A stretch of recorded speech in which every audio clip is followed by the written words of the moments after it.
we started dating kind of early. Do you sometimes regret meeting me at a very young age? Hindi ah. Swear? Oo naman. Kesa...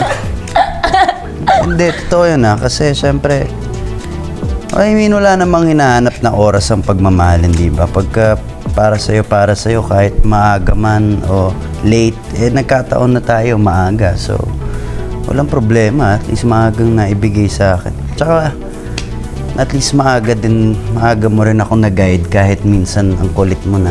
Kasi diba na-meet mo ako, 16 ako, 17 ka.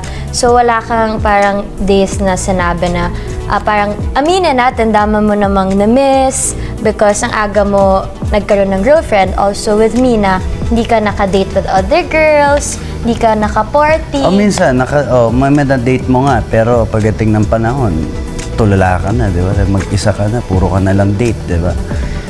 Wala naman ako na-miss dahil bago pa rin maging tayo, ako, nagawa ko na rin naman lahat, di ba? Lakotsyerong bata naman ako. Wala naman, kahit tayong dalawa naman, nagawa ko pa rin yung mga gusto ko, so...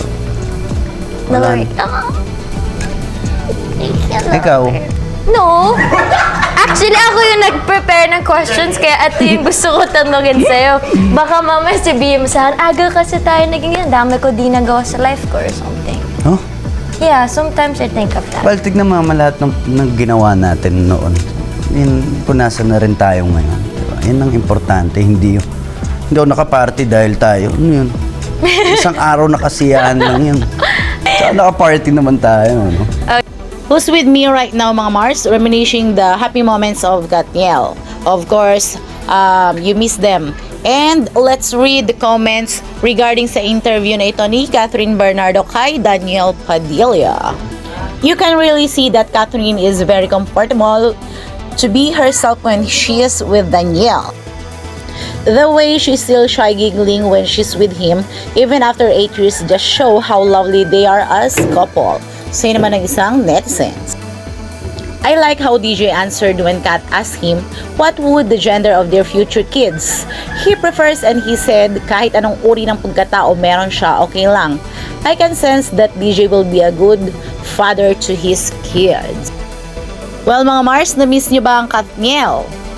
Well, kung nagustuhan nyo ang ganitong video, mag-like and comment lang. We are open for suggestions para sa susunod na topic on our next video.